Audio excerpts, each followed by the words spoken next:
Welcome to No Stats, where we call it how we see it. I don't know why Peach is like a chimp.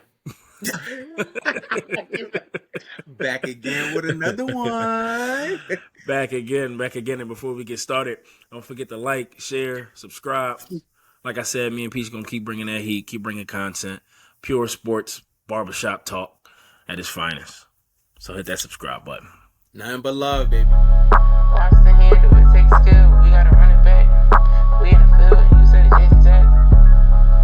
You in your field, we looking for the facts.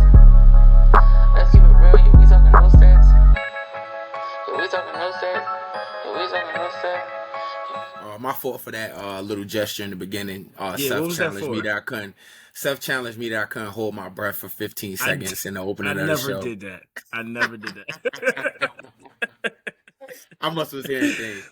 Anyways, the Denver Nuggets are your 2023 NBA champions. I don't think a lot of people saw this coming. Only a few. But they was able to take down the Miami Heat in 5 games, which we called in our video prior. Jokic showed why, right now he's the best player in the world. Kudos to Jamal Murray. Kudos to Aaron Gordon coming in and making an impact. Kudos to Bruce Brown. Kudos to Mike Malone. Kudos to all those guys on the Denver Nuggets that really bought into the system this year and got the job done. And before we even dive in, bro, it's really crazy how basketball right now, like the parity around this playoffs and not knowing who was going to win. I think in these next coming years, we're going to see new champions and new teams rise up and finally break through that ceiling over the years from what we've been accustomed to as we venture out of the 2010s and into the mid 2020s and stuff. So it's interesting and I'm excited for the years to come. Throughout that series, what are some of the things that you saw from the Denver Nuggets, and how do you think this dynasty can keep this momentum up going forward? So I don't think it's a dynasty yet. I was about to say, did I mess up calling them a dynasty early? Yeah, I don't know, bro. It's gonna be tough. And really quick before I continue to give Denver their flowers, I don't know if the NBA will continue to go with these new teams. Capturing their first championship or their championship in a while. Because at the end of the day, the NBA is still consists of the best players getting to the finals and winning championships. I think Jokic is just that good of a player, and Jamal Murray proved that he's that good. They had a great coach in Mike Malone who kept them motivated with different, schemes and just putting things in his backpack and lighting that fire in his team throughout the entirety of the playoffs. So I think it's hard to make all of that work. A lot of these other teams at the bottom, I don't know if they have a Jokic. I don't know if they have, or even in the middle of the pack, right? Like, let's just take a team like Atlanta. Like, I don't know if they have a Jokic. I don't know if they have a Jamal Murray. Not taking nothing away from Trae Young and DeJounte Murray, but the way these guys play the game, it was kind of blinding, and me being a victim of it, like I was kind of blind to the fact that Denver was going to do it until they did it. But I think that's because you don't see these teams turning that corner so much. It's usually about the best players. It's usually about LeBron, the Warriors, the Spurs. Giannis got one, but it's hard to win championships. So I don't know if they'll continue to do it, but it'll be interesting to see.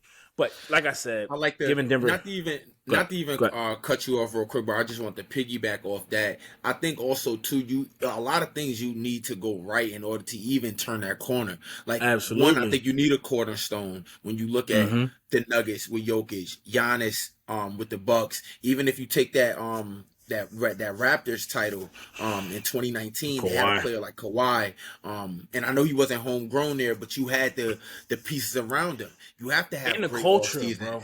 And the culture. A lot of these teams don't have that culture. Denver has formulated something that is working and can stick. Now the question is, can they repeat? We haven't had a repeat champion in 5 years. It's tough to do to win 2, let alone 3-peat. But it's tough to win back-to-back championships, right? Because now you got a target on your back. and everybody want to knock you off, and everybody know what they're stepping up against. There's no surprises no more. And, to play the bad guy for a second, Denver's road to the finals was 8 seed Timberwolves, 4th seed Suns, 7th seed Lakers, 8th seed Heat. They didn't play a 1, 2, or 3 seed throughout the entirety. I also think, bro, the numbers kind of like blind you on that, because if you look at, Minnesota, take accountability like it's Minnesota, but they still got Anthony Edwards, they still had Karl Anthony Towns. You look at the Suns, they still got Devin Booker, Kevin Durant. You look at the Lakers, still LeBron, Anthony Davis, and that goes to a test of what we were saying when we did our playoff preview, and you look at them top heavy guys in the West. They could have went down. How could you really, you're taking more of the 5th, the 8th seeds more seriously, because you got the Clippers and stuff down there as well. So I think the numbers was a little bit like, I don't know if you can go all the way by it in a sense, right? Because the teams were still I agree 100%. But I'm just saying, as far as that's one way you could slice the cake, right? And let's say a team like Miami, I think that styles make fights, matchups make games. I think that was a bad matchup for the Miami Heat. Far. They were too small. I think they ran out of gas. We said that on a number of occasions. Really quick, I want to switch to the second place winners, if you will, the Miami Heat. Is Jimmy Butler a number one on a championship team? Now, it's kind of a loaded question, right? Because he's been to 2 NBA Finals in the last 4 or 5 years. They haven't been able to get the job done both times. If you're a GM, is he a number one? Like, if you got the number one pick and you got the top 10, Jimmy's a top 10, 15 player, would you be comfortable with him being your number one player?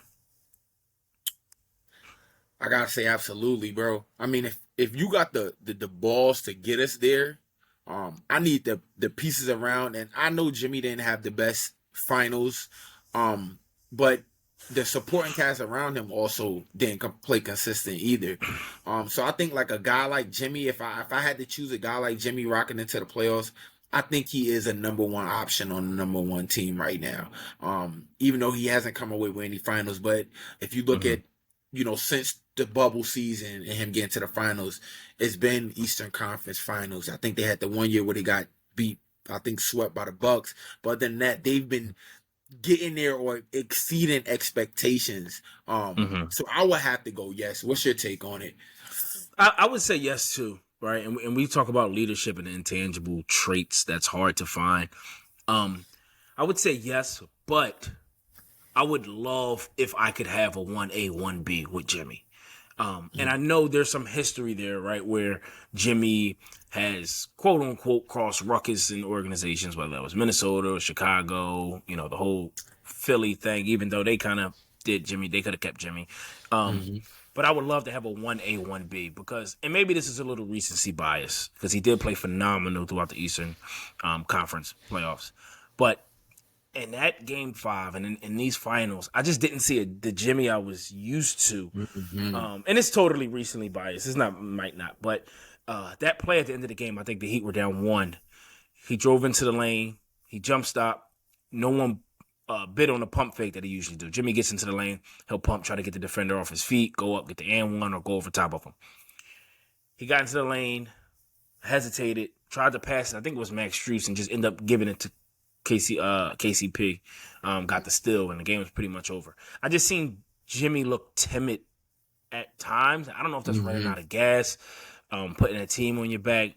That bubble championship, right, is that iconic image of him with his hands on his knees, or he's on the post or something, but he looks exhausted. So is it becoming too much where he needs someone else to burden that load? I would love to have like it's Tatum and Jaylen Brown. I like Bam's game, but I don't know where you would rank him at among twos, right? Like second stars on the team. So that's my. Because it hasn't been consistent, and I think and we stated it all throughout that series. You know, them missing Tyler, they're missing another creator out there that can go and get you 22, 23. You know, I feel like now in today's league, all Batmans need Robins. You know what I'm saying? Whether you're a super high power Robin or Robins. Yes. And you need to be able to play in that role to where like you're not getting too much ahead of yourself thinking that you are the Batman, but you know that I'm Robin. I gotta pick that slack up. There's some nights where I might have to fill Batman's shoes. You know what I'm saying? But I think that was missed entirely in that whole series because you know when you zone in on Jimmy, if the guys like the undrafted that they kept saying, the undrafted players around the Miami Heat, they really looked at what they was undrafted at times outside of Duncan Robinson. And I think when you have your second best player as Bam, you can only get so much from him. Look at that game 5, 18 points in the first half, very aggressive, but you in the game with 21. You only have 3 points in that second half. Like you're not, where's that consistency on both halves? And I feel like that's what Jimmy was missing. Jimmy was tired, man. Jimmy ran out of gas. It was just, He was. I think that whole Miami Heat run was tired from having him play in the play-in. Because Game 4 and Game 5 was Miami's.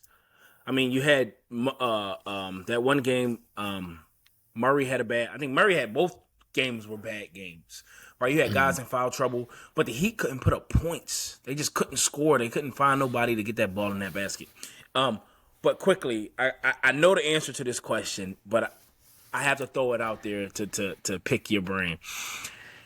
You said the Robins need to be highly effective Robins, but not want to take over that Batman role. We've seen this in the past with Shaq and Kobe, and a lot of great duos, Kyrie and LeBron, where you turn that corner, you win, you get a taste of victory. Jamal Murray is going to start getting all-star nods. He's going to start getting the recognition that he deserves, and rightfully so. Does it come to a point where Jamal Murray thinks this could be my team? Does he have that ego, and does it clash and kind of break the dynasty up? Because Shaq and Kobe, I think they could have freaking 5-peated. Easily 6-peated. They didn't have all that shit going on. Right. I'm gonna say just because you never know what somebody's thinking, we can never tell the future, so you don't know exactly. But from what I've seen from Jamal Murray over the years, I don't think he's an egotistic type of player.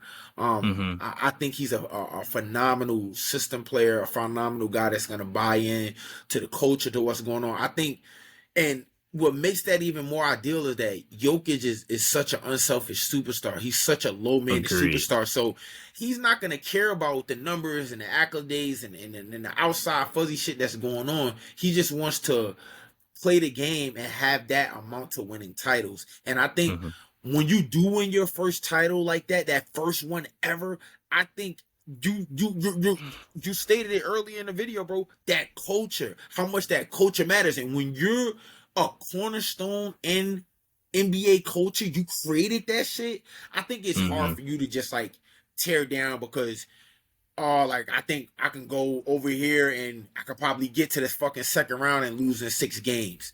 So I think they're gonna be able to coexist from now and into the near future. I don't see nothing driving a wedge in that, which is gonna be scary for these teams out here.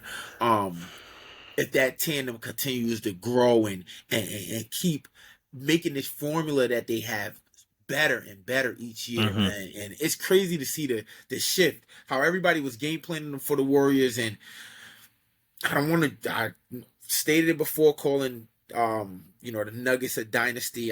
They didn't get there quite yet, but you've seen teams game planning for the Warriors. I think teams are going to start game planning for the Nuggets and seeing how they can adjust their franchises moving forward. I agree, bro. I agree.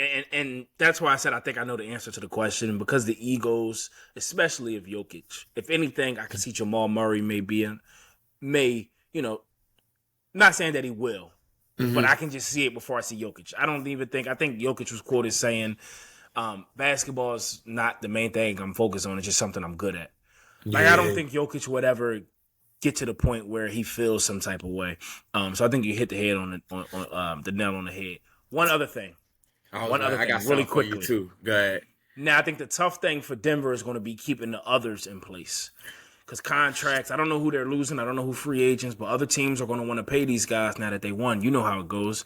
Mm-hmm. Aaron Gordon could get a big payday from another team that feel like they can help them win.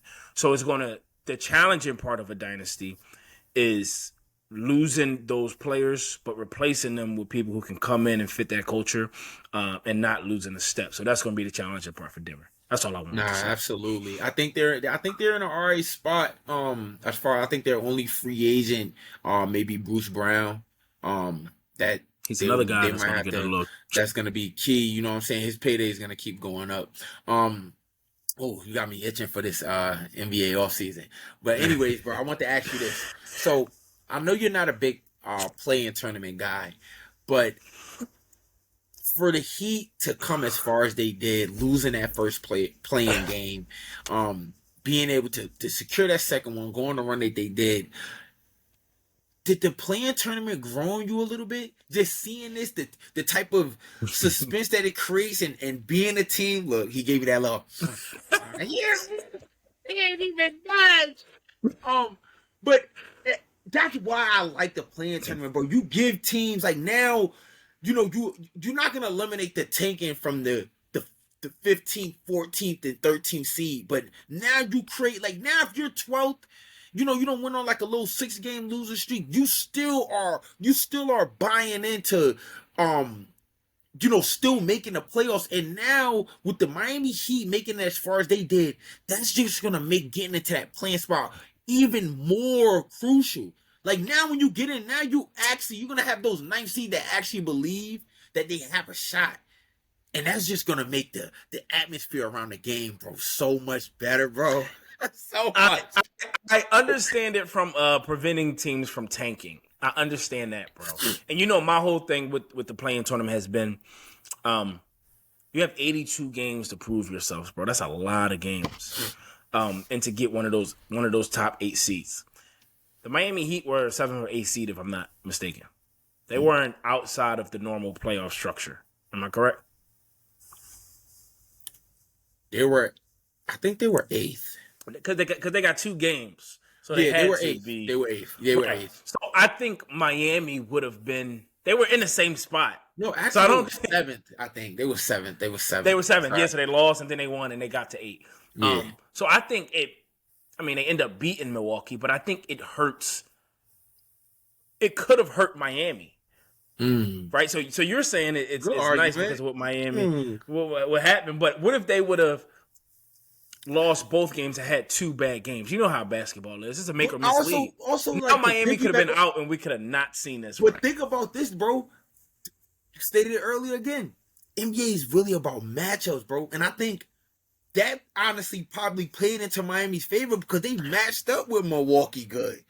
I don't think they want to see maybe because if they stay with the playoffs started, who would they be playing? The Celtics, right? Celtics was the 2 seed.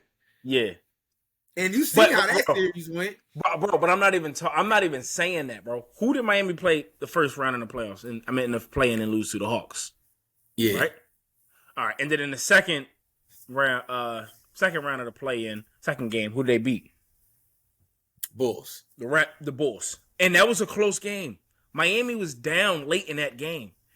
What I'm saying is, if Miami loses to the Bulls, which is 2 bad games, right? I earned the 7th seed. I played 2 bad games because I am a 7th seed, right? And now I'm out of the playoffs, and we could have missed this entire Miami Heat run because the Bulls had that game. They were winning. You know, so it's like I didn't think about it. I didn't think about it like that, especially when you present the argument of being a 7th seed. That was a phenomenal rebuttal. I think though, I just think it gives you that. So maybe I'm not referring to the 7th and 8th seeds. Maybe that might be a spot that you might be mad because I'm already in the playoffs. Even though I got 2 chances to lose, I can still lose those 2 games. But I think from a 9-10 perspective, I think that's that Heat run. I think that will bolster that group right there, if that makes sense. Like if I'm a 10 seed now I know how like you got far a I can actually chance. take this thing. You know what I mean? Like now, if I'm 12th throughout the season, if you look at the Lakers was bombing for that fucking playing spot. You know what I mean? And then we seen the run that they went on when they secured the spot in the play-in. But you just give teams like that, like we couldn't go through another year without LeBron being in the playoffs, bro. Yeah. You know what I mean? And I think to help prove your point, for the unique circumstances, right? Like a Lakers, we have AD hurt, LeBron hurt, and it take a while to get that thing together. Teams make late pushes, but when you look at it from a totality, standpoint, I think the 9th and 10th seeds for them, absolutely. For them, it's like we got a shot. From a fan's standpoint, if you look at the 9th and 10th seeds, I don't think any of those teams could really make too much noise in the playoffs, bro. Like that's how I feel.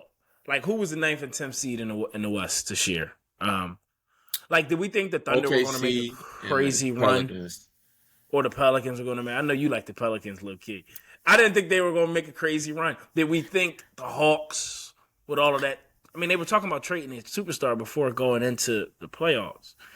I think if you can get the right matchup, bro... I'm not saying if you run into a superstar-loaded team to where you got the Thunder playing like the Nuggets or maybe run into the Suns, but... if the matchups make sense, I think you could be all right. That's why you seen that Atlanta Hawks team, and I know this is prior to the play-in, but that's why you seen that Atlanta Hawks team make that Eastern Conference run. It was just matchups and magical shooting, and you need so many things like going right. But if you could catch a good matchup, and you can't, healthy Pelicans, they run into a fucking say they run into Memphis early. Or even if you just take, for example, Memphis versus the Lakers. And I know we had all that shit going around on job, but that was a bad matchup for Memphis. You talked about it with Sacramento. If the Sacramento Kings make it to the second round, they run into a team like the Lakers. Bad matchup. Like when you run into bad matchups, that's where I think where things could get sticky at for them lower level teams. You know what I mean? So right. No, I get you. I get you, bro. I get it. I just, you know how I feel about the play-in. I just think 82 games is enough to prove yourself. We're not here to give out consolation prizes. It adds, like you said, it gives you more basketball. It gives you more basketball. And I'm not going to complain about that. But I think, now I put my money on this, I don't think we'll see a team outside of the play-in make a championship for a very, very, very long time. Like, a team that didn't make the 8 seed, 9 or 10. Yeah. Get in there.